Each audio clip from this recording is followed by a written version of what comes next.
Welcome to Script Doctors, where we fix what Hollywood won't. This week's episode, Suicide Squad. I really wanted this film to be good. I really wanted it to be good. I love Batman, so much so that I'm wearing a shirt that doesn't work well on green screen just to show how much of a Batman fan I am. Not that I really need to show how much of a Batman fan I am, but this movie could have been so much better. The biggest problem is the cohesiveness of this movie, as well as the portrayal of Harley Quinn. I'm sorry, did not do it well. Margot Robbie does a great job as Harley Quinn, but the way it was written was completely wrong. Many people will like this movie for the action, but let's be honest, that's not what it's all about. It needs story, it needs heart, and this film didn't have a lot of it.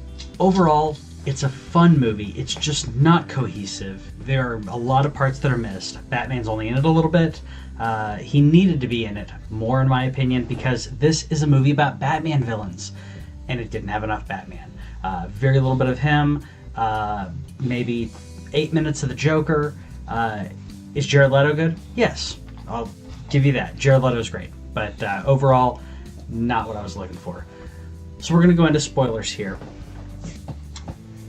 You've been warned.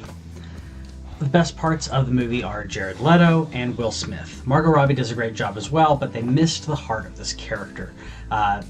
Killer Croc is done okay, Diablo is great, Captain Boomerang is great, Enchantress is a huge flop. She's great when she's quiet and not talking, and then it just ruins it when she opens her mouth. And I only mean that because she's not an actress. She's not talented as an actress, and I'm sorry, but the role needed someone heavier, not in weight, but in gravity and presence and on screen. They needed a heavy hitter. They needed someone who could knock this out of the park. Doesn't even have to be a big name, but they needed someone better in that role. Another part that was a big miss to me was the after credits scene. See, Amanda Waller the entire time is, she put together the squad, and she is not, she's not a hero. She's not a good person. All of these villains are good in comparison to her. And the after credits scene has her working with Batman, Bruce Wayne, and she knows Bruce Wayne is Batman, and she gives Bruce Wayne all the intel on all the metahumans, so now he knows where Flash is and Aquaman and all of that. That was a huge problem for me, so we're gonna have to fix that. Now comes the fun part. We're gonna doctor the script. This is what they do in Hollywood when they have a script that's just not quite there to knock it out of the park. So what we're gonna do is we're gonna take the beginning part with the backstory of Harley and Deadshot. We're going to take it out. We're going to take out most of the backstory, flashbacks, maybe have little bits of it. How we're going to do that better is by actually showing it through dialogue instead of showing through flashbacks. We're going to show the relationships and show who these people are based on their characters and based on how they treat each other, and a little bit about their backstory. We're going to start as well. We're going to start with Amanda Waller, the scene where she's pitching everything. Very brief about the characters. Very brief, not backstory, just who they are. And then we start on our main character. Our main character is Deadshot. It's one of the things this movie did so well is Deadshot. We're going to start with him as our main character. We're going to center everything around him. Everybody else is going to be a relatively side character. Your other characters who are large parts are going to be Diablo and Harley Quinn. Diablo is great, showing his struggles about his relationship and about his past. We're going to develop that a little bit more, and we're going to show how Harley is without Joker. This is Harley who has been taken from Joker. She's been ripped from his hands by Batman. She needs to be upset about this, and she wasn't in the movie. We need to have her struggling with that. We need to have her struggling with her identity of who she is without him. It's a very unhealthy relationship, and we need to explore that. What she is without him when he comes back. How does she react? And I wouldn't have had it as a cell phone in the movie. I would have had it as a big surprise for everybody that Joker was coming in there. And then she's kind of upset with him about him leaving her because he left her in the car. So we're going to develop that relationship and that psychosis that she has, which is not her her being crazy. She's not crazy. She's codependent. She is so codependent. She loves him too much. And she's a little out there, but she's not, pretending to be crazy and talking about, oh, did you see that? No. We're taking that out. So the other bit we're going to change, we have Deadshot as our main character. I've dealt Diablo a little bit more.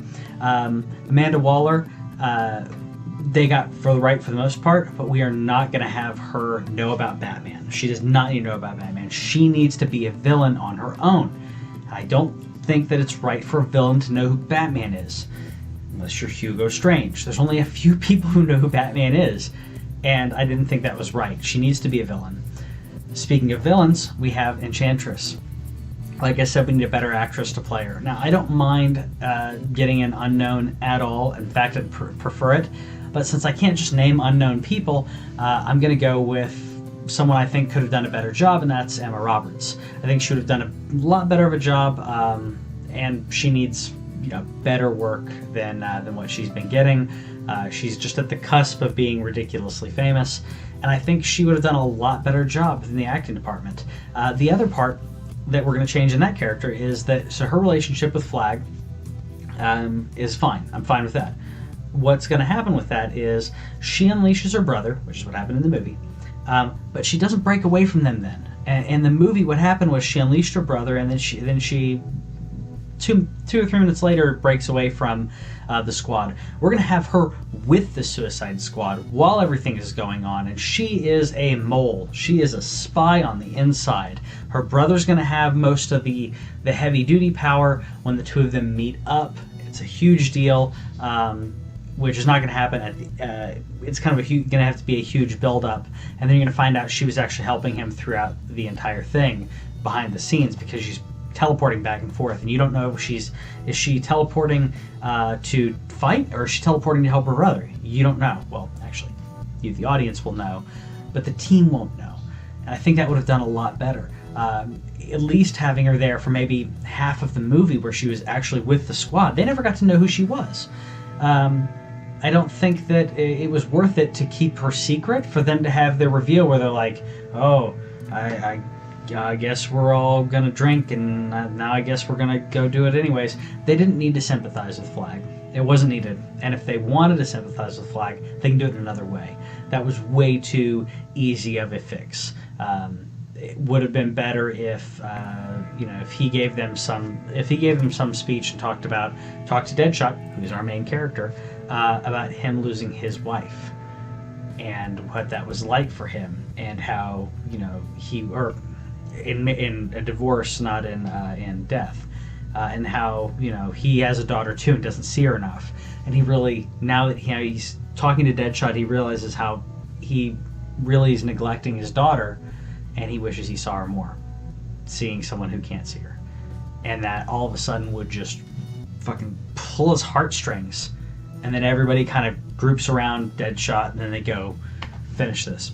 It would have had a lot more heart that way. It would have had a lot more heart if we developed one character with a few characters behind him. It would have been a lot better than the hodgepodge that we got.